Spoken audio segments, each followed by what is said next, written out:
Good evening and welcome to Slam the Gavel, the show that tells it all regarding family court, other court issues, as well as CPS. I am your host, Marianne Petrie. Bradley's mother, Nargis Golan, passed away 3 months ago. He is autistic and needs structured routine therapies. He receives for his autism 6 days a week. However, Italy just entrusted Bradley to Italian social services. If he is ruled to go back, he will have to face the next 3 to 4 years with the Italian foster care system where he cannot speak or understand the language. He will be taken away from the only family he has ever known. Please call Governor Hochul at 518-474-8390.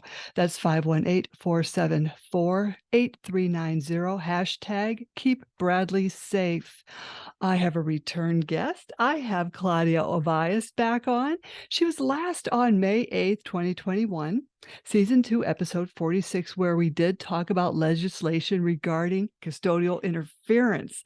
And she has more updates to share with us regarding Texas and how she has gotten this going in all 50 states. So I am happy to announce Claudia Ovalles. Thank you for coming on. Thank you so much for having me back. I am so glad that you're doing this. And as we were talking earlier, in Texas, you're working on House Bill 559 to remove the statutes of limitation. And that is just so important. So where are you at with all of this? So in Texas, our legislative session is every 2 years, and it kicked off on January 10th. Mhm. But since the last legislative session, I didn't want the momentum to die on the bill that died on calendar, which is, it went pretty far. So I just kept it going. I worked with Petra on this for a while, and then I kind of took over once I realized how to do it and facilitated on my own. But it was about establishing a lot of relationships and maintaining those relationships, keeping basically, keeping that word in the legislator's ear that this was an issue. So it was nonstop since the last session, and that we had meetings with legislators, we had meetings with stakeholders, we met with lobbyists that testified on this bill the last time. So we wanted to maintain all those relationships in hopes to bring it back. And luckily we were able to do that. But this time we have a companion bill, which is a House bill of the exact same language from 2021, but we also got a Senate bill.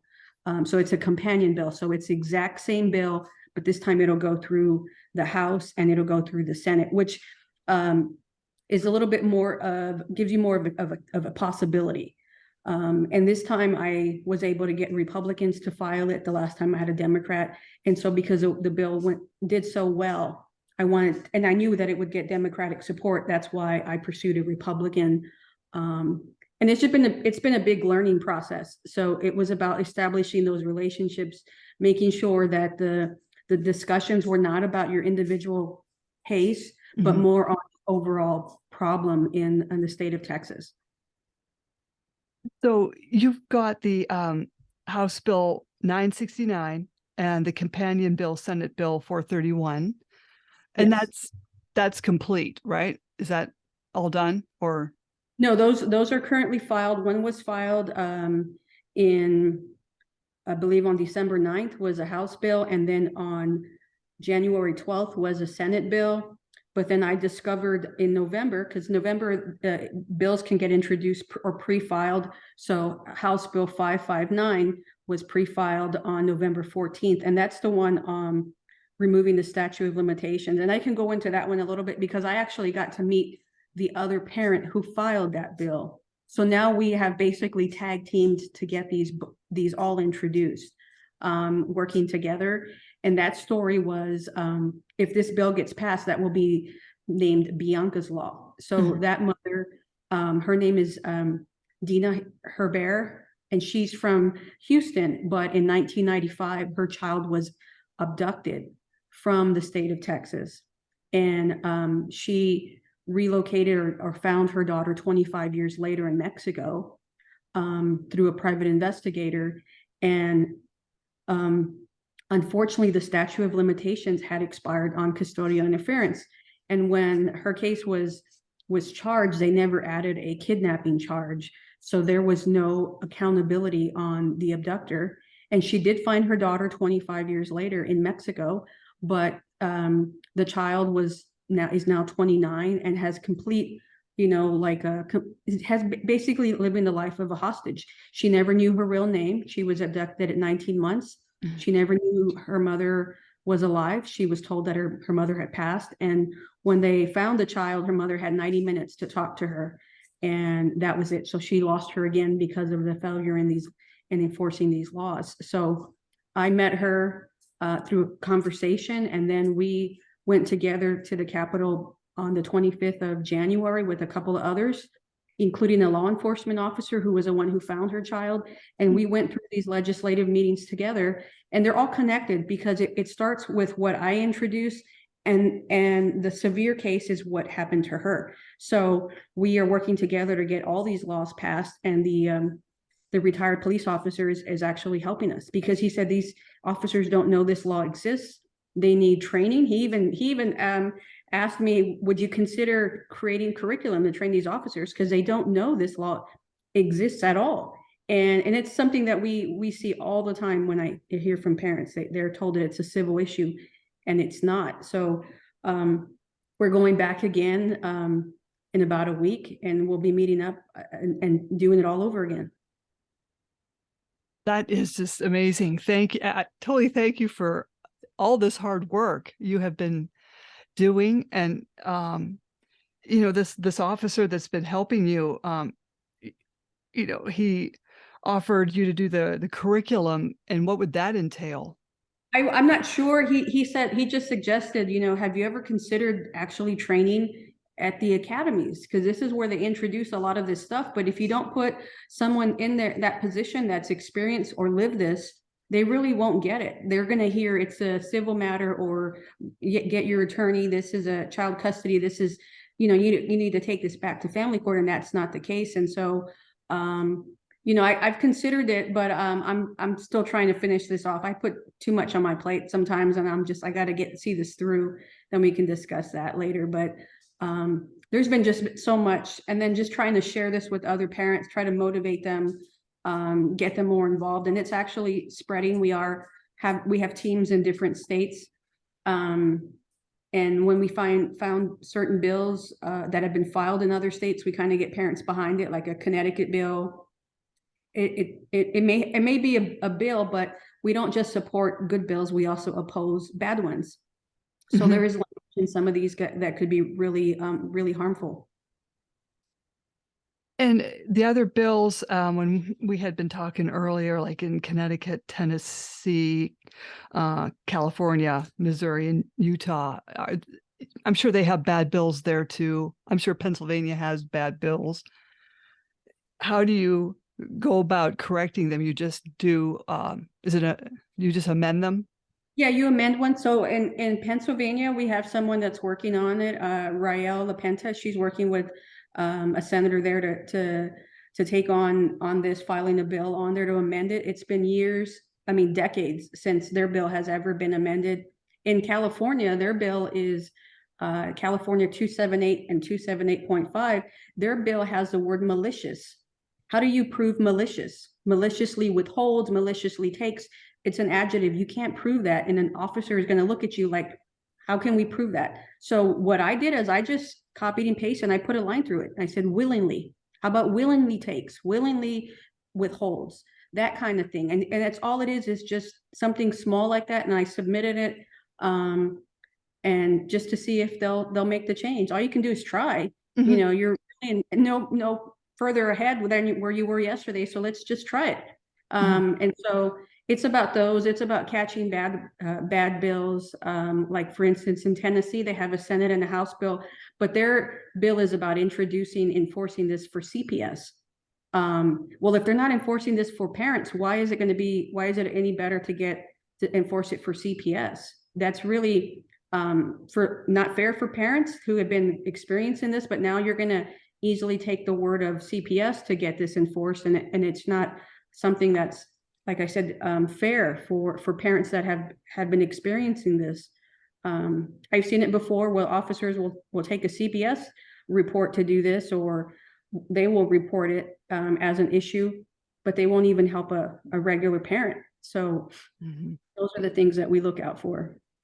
Yeah, it's very frustrating, I'm sure, when a parent goes to pick up their child for, court order, and the lights are on and no one's home. Then they go to the state police or wherever their jurisdiction is. And then they're told, well, we have to call the DA on call. Now the DA on call says you've got a family custody case going, so you'll just have to take it back there. Right. And that parent's losing their time with their child. Right. And what I try to tell parents is that you really need to learn these laws and you need to learn your rights. Because so even if they make that call to the district attorney, there's nothing in the law that states that you have to go to family court first. If this was assault, if this was a mugging or a burglary, you wouldn't refer me back to family court. You'd take my report. But because this is child custody, you want me to utilize spending money to enforce contempt or a violation in family court versus the resources that are free for a person that's reporting a crime.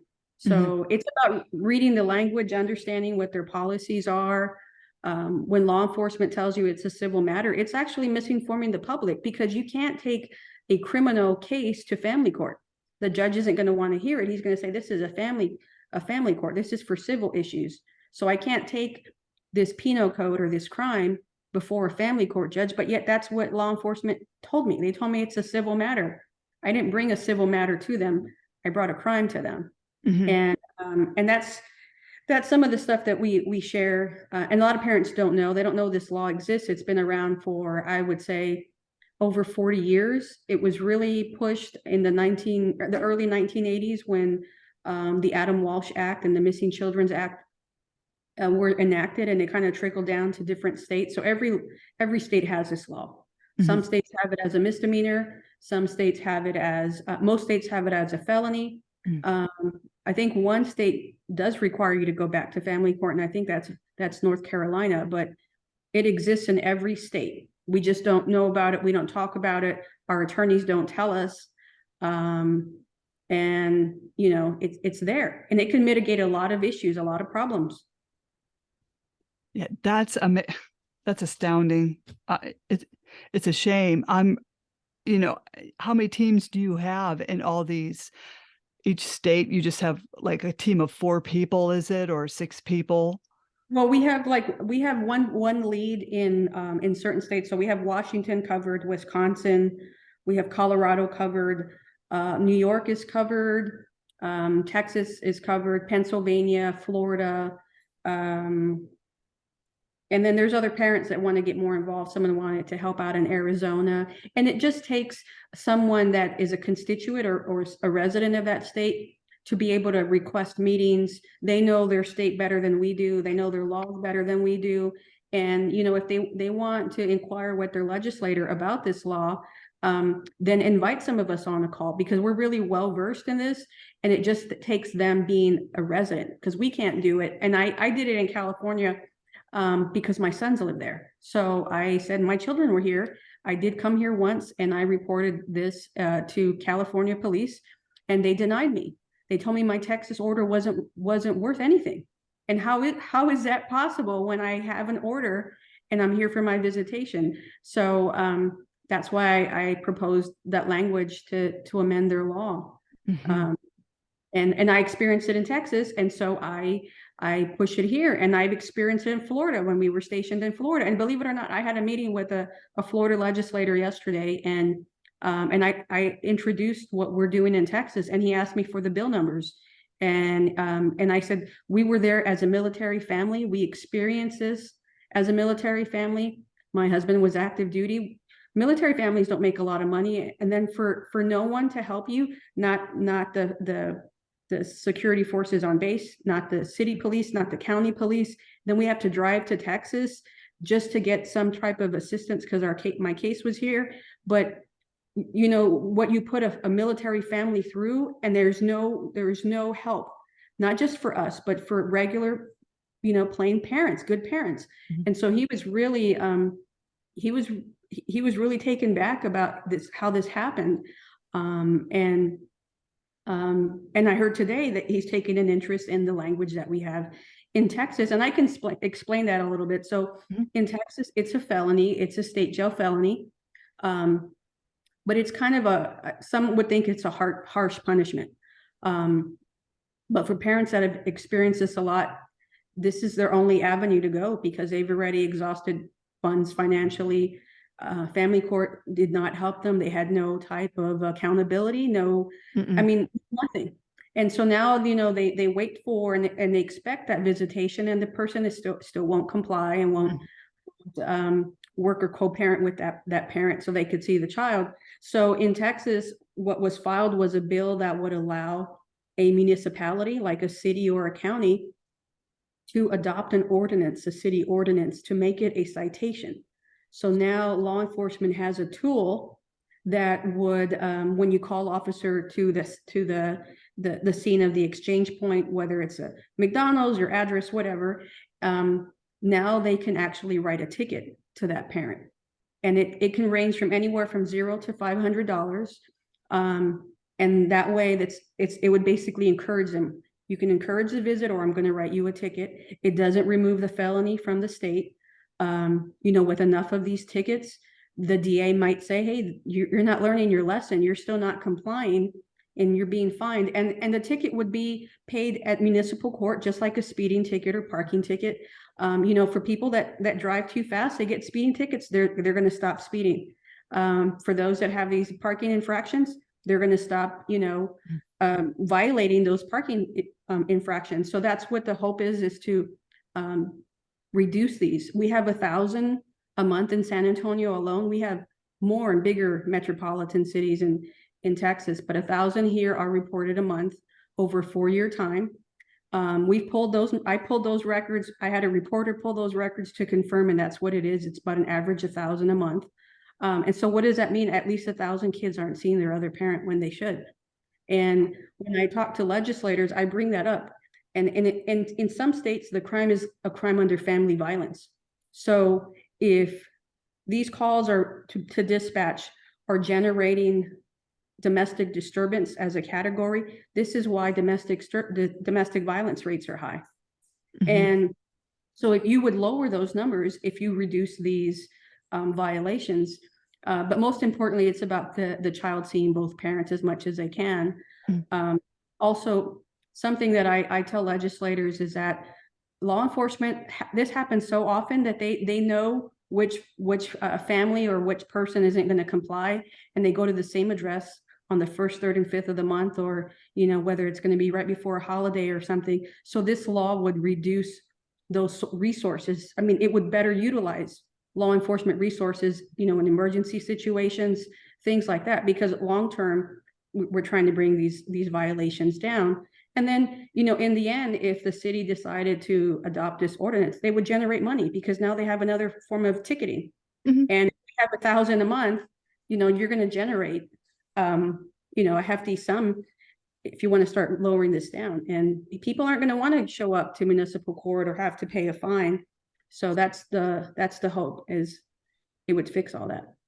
Oh, I agree. I brought up fines as well to one of my guests. I can't remember which one it was, but she said, well, some people are so wealthy, they don't care. They can afford a $250 fine, or whatever the fine may be, $500. They can just keep doing that. What do you do with these people? Right.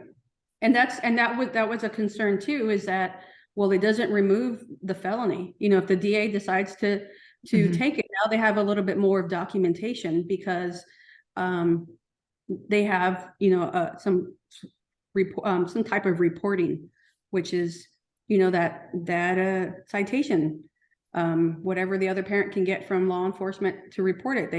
They were fined already, and they didn't learn their lesson. So that would be up to the district attorney to accept those charges. And then we've also had some pushback, like you're going to inconvenience a parent from having to pay a fine. Well, again, if you don't want a speeding ticket, stop speeding. That's my argument. Right.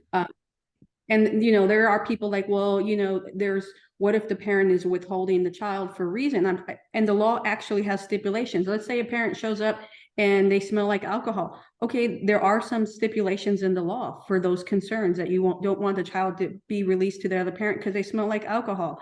Well, then, those are the things that would protect you. It's in the law.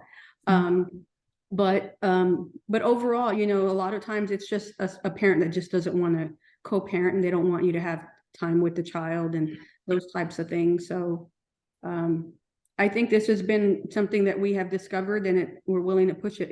It can mitigate a lot of issues that parents face, especially having to go back to court. When an officer says go back to court, I already have a piece of paper that says I'm supposed to be here. Why am I having to go back to court? And then when they use that reason, well, we're going to inconvenience that parent to pay a fine. What about inconveniencing that parent to have to spend thousands of dollars to go and get an enforcement? And most times nothing happens. So that's why we're trying to use this as an example. And I introduced this in California. I brought it up yesterday in Florida, Pennsylvania. They're looking at it. But I mean, there's a lot of research on this. The National Center for Missing and Exploited Children put out literature that law enforcement are supposed to be helping with this.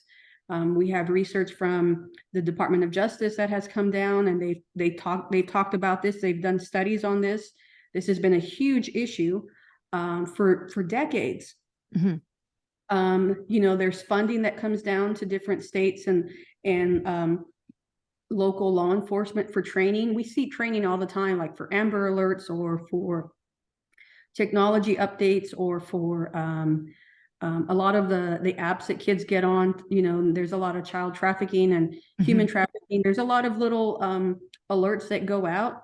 Well, a lot of that funding is the same funding that comes down for training, for law enforcement training on these issues. So this has been around for a really long time. It's just, we just never hear about it. And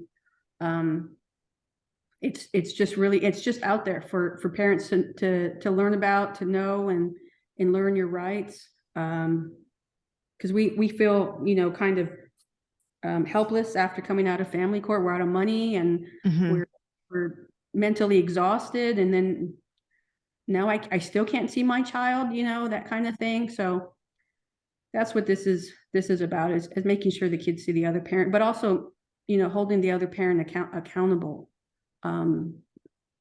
because they just, very often do not comply.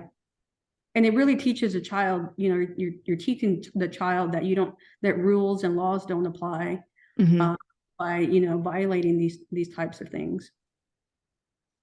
Then you've got that parent who is, wanting to really dig it at the target parent who didn't get to see their kid. And they'll say, look, mommy or daddy, they gave me this ticket. Now I have to pay, we'll say $300. And now I can't take you here or there. Which, I know people do this. I know of someone that would do this. And I don't know how you stop those individuals, these personality disorders that are hell-bent on corrupting your children. Right. Or playing the victim, like, yes, like woo me. And sometimes we have no control over that. They're going to do it anyway. If we don't, try to see the child, they're going to tell the child that they don't want to see you. They don't care about you. And then when you try to enforce to see the child, they're like, look at the problems that other parent is causing us, and they just play the victim. So, it's just, something that's out there that parents can choose to pursue. But it takes a lot. It does take being in the right mental state, because some parents can't jump into this. They're just overwhelmed. This is too much. It's reading up on your laws, doing the research, and being patient, because, I've experienced this, and I was denied before, and I just learned through the process, and I just share every step that I learn. And when I apply it, and I've gotten closer and closer to it. And I just think it's something that, had I known, and I had and was there for me, it could have changed my outcome. It could have changed so many parents' outcomes. Oh, yes. So many. Mhm. But I truly believe that the reason that we're not told about this law is because it's not a moneymaker. You can get attorneys in family court can make a lot more money when you have to go that route. Mhm. And then this is something that you don't need an attorney for. This is something that is prosecuted by your state attorney or your district attorney. And you're the victim here. And every state has a victim's bill of rights. Some states have Marcy's law, and you have certain rights as a victim. And especially if this is a crime under family violence. Not every state has it listed that way, but in Texas, it is. Mhm. And so basically, that's just something that you can utilize for you because you are a victim of this. So is a child. Now, Marcy's Law, I don't know much about that one. I've really never heard of that one. So Marcy's Law, it was named after a woman named Marcy. I believe it had to do with some violent crime, but Marcy's Law is what they often call what Victims' Bill of Rights falls under, but only a few states have actually adopted the title Marcy's Law. I know Florida has it, California has it, I believe Texas has it, but just a few other states have it. So you either look up your Victims' Bill of Rights in your states or Marcy's Law, and it'll just kind of break down what law enforcement are supposed to do, how they're supposed to be treating you fairly, how you're supposed to know the status of your case. And that kind of also falls into the district attorney's office, how the investigators are supposed to treat you, how you're supposed to have a victim advocate along the way that informs you of the steps and the process, those types of things that they look out for you. You submit a victim impact statement, things like that. And a lot of people don't know this. And so it's just learning this along the way and just sharing it. Like many times parents think, oh, well, let me call the police and they're going to give me a report. Well, there's different types of reports. There's a report that's just informational. They just gather information and it'll be ready in 7 to 10 days. You can get a copy, but it doesn't go anywhere. And then there's a type of report that is like a felony report. That's where they're going to take a report. It's going to actually be submitted to an investigator or assigned to an investigator, and you'll have the opportunity to give your statement, give your evidence, and then they're going to look into this crime that you've reported, and they'll determine if it's met certain elements or not. And if it has, they'll send it up to the district attorney, and then they'll look it over and determine if it meets their elements to prosecute. And that's kind of how these cases, how they move. And parents just think, oh, I filed a police report and that's it. No, you have to file the right one. And then you have to really advocate for yourself. And, you want to be diligent of what's the status of it? Has it been assigned to somebody? Is there anything that you need from me? I had witnesses there with me when I was denied. Can I give you their names? Those types of things. Parents don't know. They just think, oh, I gave a report. He took my name. I got his badge number, and they just kind of wait and wait and wait, and nothing ever happens. So you have to be really proactive in this. Yeah, a lot of people, like you had said before, you're out of family court and you're already traumatized, and then you've got to stay on this thing that had happened where you've gotten the badge number and having to make all the calls, the follow-up calls every day is what you have to do. And some people are not ready for that. They're just like, I don't have it in me to do that. I just can't. But that's okay. It's kind of, you have to you have to be ready to do this or advocate for this. And I've met so many parents that are advocating. I've met someone who advocates for child abductions and parents that are researching, and they're just doing what they can. And a lot of it is a coping mechanism. It's like a distraction now for us. So we learn to do something to help fix this. We use our experiences to help fix this. We don't want other parents or especially other kids to go through this. So this is what we do in the meantime.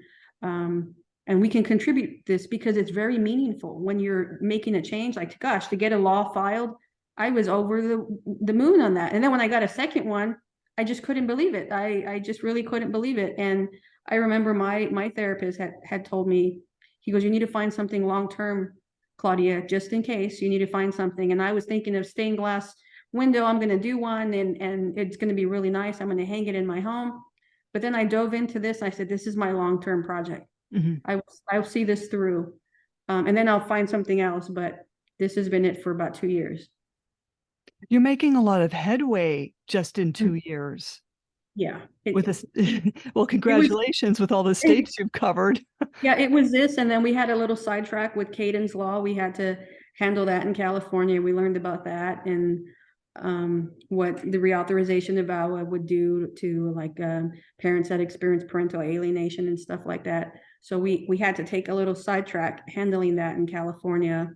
But we learned from it, and then we're ready, you know, when it comes to our states. So that was another thing that we took on. But you know, the interesting thing, and I'm not sure if you know the Caden Mancuso thing, but what we found out was with her case and the child in Florida, Grayson's law that was refiled. So they're going to push that in both states.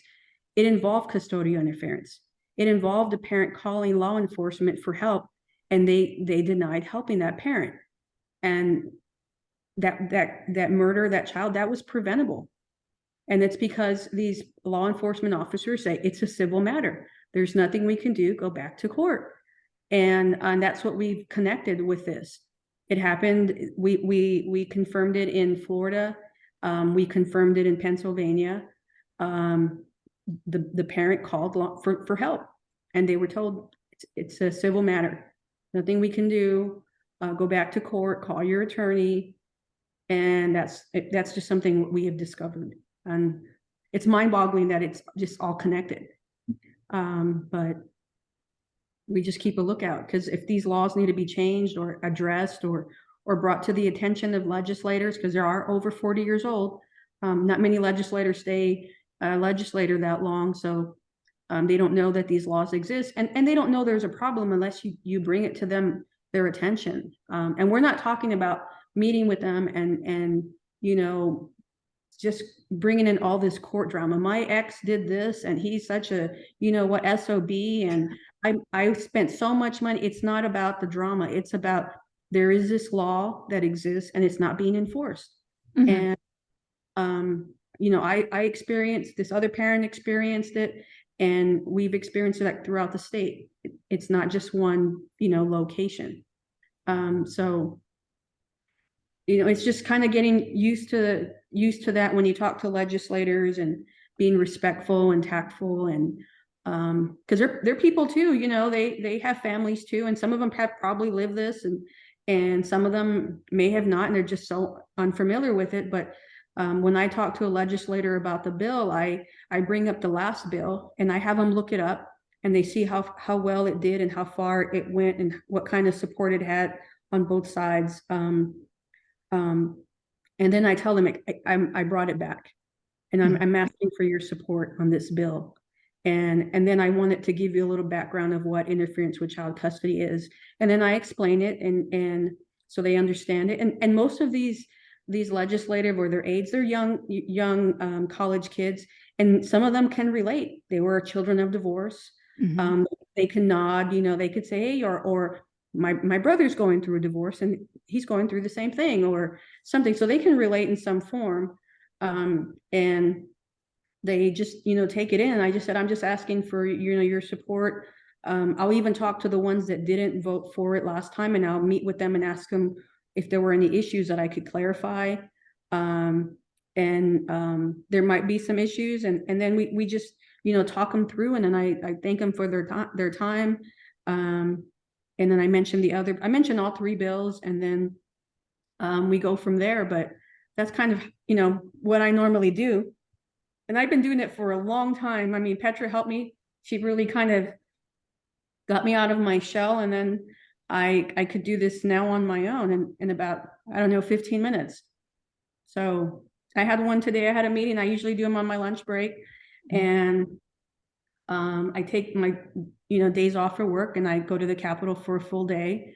I'm planning another one soon. My husband's going to go with me. He's never been to the Capitol, and He's never really seen me in action, like in the legislative office. So it's going to be interesting. But the angle that come from is I come from my organization that I created, and I call it Heroes for Children's Rights. It's on behalf of service members and veterans. Initially, it was called Service Members and Veterans for Children's Rights, but I shortened it just by calling them heroes. And that's how I push the legislation, because it does impact military families so much, especially when they deploy and they come back, and there is a high divorce rate in the military, and how impacting it is, especially from service members that are traumatized, whether it's combat related, and then how they get triggered when now they can't see their kids, and there's no one to help them. So I use that as my platform, and it's been very helpful getting meetings and making those connections. And so that's coming up soon. So I'm excited. But it's a full day. When you go, you arrive there probably about good 9 o'clock, and I have a meeting every half hour. And then I want to leave on time so I could drive back and I don't get stuck in traffic. So it can be an all-day thing. Yeah, I can imagine. You know, and you're on your feet, and then you're going to a meeting every half an hour to talk to somebody else about all of this, to push these bills through. Have you met with any resistance of someone whose eyes were glazing over, or they just, you know, listen? No, I met with one, and they said that we're not going to support the bill, and their reason was because there's no provisions in place. The language is very one short. It's like a one-liner. We want to make it a civil penalty, and I go back to the main author, the author from 2021, and I asked him, this was what was brought to me. How do I respond to that? I want to get their support. And he would say, well, he's already met with district attorneys, the mayor of the city. So he'll give me some pointers, and then I'll go back and be better prepared. And the provisions are going to come from the municipality, however they want to enforce it. Whether they're going to give them a first try, no ticket. The second time, we're going to give you a ticket. So it's going to be based on the municipality, because they're not required to adopt it. The law would allow them to. So so that's when I found I think there was 26 that voted no, and that legislator said, give me their names and I'll make a call from my office to get them to support the bill. And I was like, okay. So I gave them I gave them the names, and I've met with them. One of them surprisingly was the one that authored that House Bill 559. He voted no in 2021, and now he filed the bill to remove the statute of limitations. And I wanted to know, like, what was the story behind this? I really want to know what motivated. That's a huge step to remove the statute of limitations. That means if it passed, it could be 15 years from now, 10 years from now, you could report someone for interference with child custody. And so he told me about this woman that lived in the representative's district, and she met him at like a party, a family friend, and her daughter had already been abducted for over 2 decades. But she went up to him and talked to him, and he said, I'm gonna get a bill. I'm gonna file a bill for you. And that day when I left the Capitol, the first time on my own, I was introduced to her over the phone, and I had a conversation. And I was like, they just told me about you. And now another advocate, Randall Murphy from Shine the Light for Abducted Children, I work with him, and he said, I know the mom who's behind that bill. I'm going to introduce you, and maybe y'all can work together. And so he introduced us on my drive home. And then the second time I went back, I met her for the first time, and we just went at it, one meeting at a time. And her story is extremely sad, that her 19-month-old child was abducted. She never had a relationship with her. And I mean, and it gives me chills now, because when we introduce this, I'm not pushing my bills. She's not pushing her bills. We're doing them together. Because this is such a huge issue for kids. And so with her detective there, her mother was there, she was there, I was there, I had another advocate with me, and we just go through this. In about 15 or 20 minutes, we give them our cards, our one-pagers, and then we go on to the next meeting. So it's very exciting, but gosh, it could be very very tiring. I bet it is. I bet it's emotionally exhausting too. There's a lot of emotion that goes into this, even though you have to kind of shelve it when you talk to these people. And so with this House Bill 559 in Texas to remove the statutes of limitation, you've got groups working on this type of bill in every state as well? No, we're the only state that has that right now. Oh. Yeah, I know. And I try sharing that with other parents because what I've learned is a lot of these cases lead to parental abductions, international parental abductions, and the same with them. They have no idea that the reporting process starts at the local level. These are parents that children who are abducted, so they go to family court and they file a Hague application, and that takes almost a year, but they never file a police report to push it through the criminal process, because law enforcement will say this is a civil issue. You need to take this to family court. No, the child was abducted. That is a crime. And so these parents don't know any better, and they go through the Hague Convention application process and spend tons of money, getting there, but never pushing the abduction or their custody interference criminally, to pursue a quicker route. Because once the district attorney takes this case, then the FBI can come in and take the case from them, because now it becomes a federal case. But if you do a Hague application, now you're waiting for the State Department to get involved. So it's what I've learned. It's all about the reporting processes at the local level, and how to get this reported. I had a dad in Arizona whose child was abducted to, gosh, I forgot what country, and he never reported the crime. He flew to that country hoping that he could report the crime there. And it's one of those small countries that they're not going to take an outsider's, criminal report. But he never reported it in Arizona. He just thought, I'm going to go there. I'm going to convince them that this is my child and I'll get my child back. And he flew back to Arizona so many times, but he never reported the crime. And by this time they go to family court, they get sole custody, but they still can't get their child because they never went through the criminal process, and the Hague application, that whole process takes forever. So I always just tell parents, how to report the crime, how to get it escalated. If an officer tells you, go back the next day, ask to speak with the supervisor, ask to speak with the unit that investigates these cases. Because these patrolmen, they're just patrolmen. They don't have all the specialties. They don't have all the special, I guess the CLEs or the extra professional development, or the specialized training in those areas. They're just taking reports, and it's basically a bad learning habit. You have a young rookie that comes on the force, and then you have like someone like me who wants to report this, and the first thing they hear is child custody. They're going to look toward their supervisor, and their supervisor is just going to tell them to go back to court. It's nothing we can do. It's a civil issue. Or give them the report, which they think is a report, but it's just one of those informational. And then they go on their way, not knowing that this was an actual crime. And we're not talking about reporting crimes where a child is like 15 minutes late, or there was a flat tire and on the side of the road, or they're 2 hours late. We're talking about withholding the child, detaining the child, not encouraging the visitation. A lot of parents will say, well, the child's 15 or 16. Officer says, I can't make them go. I can't force them. Well, in Texas, the definition of a minor or child is any individual under the age of 18. So up until that's a child. That's a definition of a child. And when the other parent doesn't encourage that relationship, or doesn't have the child's stuff ready for that visit, that's interference.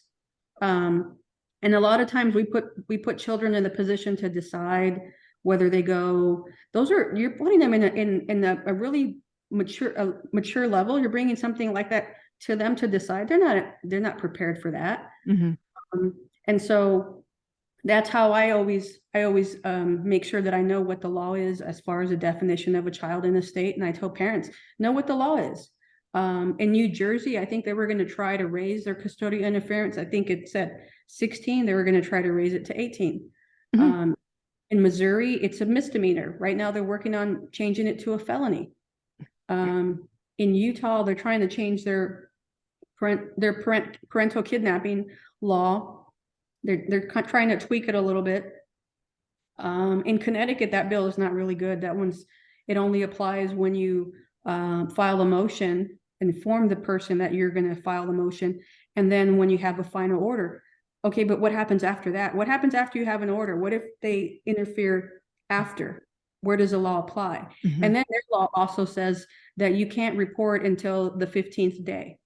Okay, that's really strange, because what if I keep a child for 14 days, I give you the child, then I get the child again, I'm going to keep the child for 2 more weeks. There's nothing you can do. So there are all these loopholes. So you have to look at these laws and how they're going to, help or make things worse. Oh, definitely. know. There is so much to teach a parent, and they,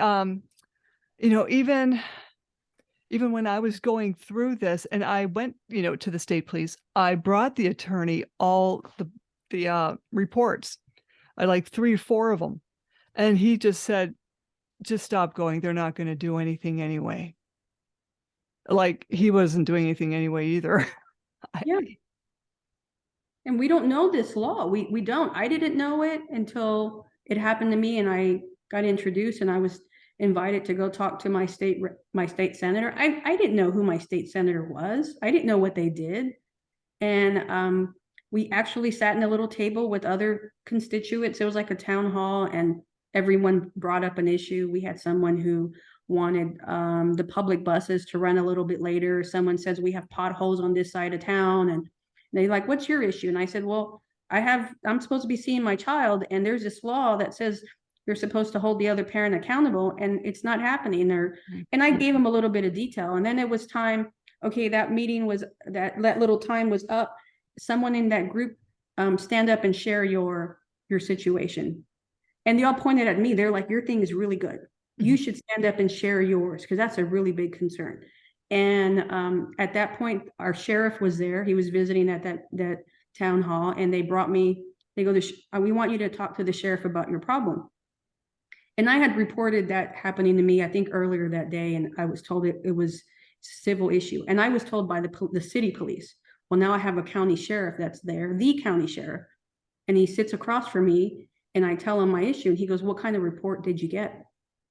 I said, "How am I supposed to know? How does a parent know that there's a different kind, that there's a different type of report?" He goes, "What you reported was an incident report. That's just informational. What you need is a felony report, an offense report." And he goes, "Because you're reporting a crime." Now he enforces it in our county. Our city police is who gives us the most trouble. But him telling me meant I went back the next day and I said, "I want an offense report. I don't want an incident report. I want an offense report," because the sheriff of the county told me this is what I need to ask for. And it worked. And I've talked to him a few times, and he even asked me, "Why are you trying to pass this law when we already have this law?" And I said, "Because you're one of the only ones that will enforce it. Other big counties like in Houston and Dallas and Austin, they don't enforce this. And if 1,000 of these are happening in San Antonio, we're smaller compared to them. Imagine what's happening to them." And he was surprised. He was so shocked. But I told him I was going to still do it. So Yeah, you've got to keep doing it. yeah. So it'll be this, and I'll wrap it up, and then I'll come back at something federally. I wanted to do something federal for service members and veterans, and that's my next goal after this. Yeah, But most definitely. Well, I won't keep you all evening. How can people reach you if they have any questions or want to get involved? Well, we have a Facebook page. It's called Interference with Child Custody Coalition. And we also have private support groups in every state. And those groups are actually named after those penal codes. So like in Florida, it's the initials for Florida, 787.03. Pennsylvania has their one, it's 2904. California has theirs. So it's named after the penal code. And the way that you find the penal code is you Google custody interference and then your state name, and it normally pops up. And then I also have a page, Heroes for Children's Rights, and that's on behalf of service members and veterans. And then I have a website also called heroesforchildrensrights.org. And I put a lot of the bills that we're working on there, how to tell your story, how to reach us. I'm not a nonprofit at this point. I have so much on my plate, but at some point I'll get to it. But it's just about spreading awareness on this issue. I really think it would mitigate a lot. You know, many parents experience the parental alienation and retaining the child and things like that. I think this is where it kind of starts when you are withholding the child. I'm not saying this is what that is exactly equal to equal, but it's something that is out there, and it's about damaging the relationship, and it mostly begins by keeping the child from the other parent. And you're basically throwing a wrench in that parent-child relationship, denying that contact, that bond.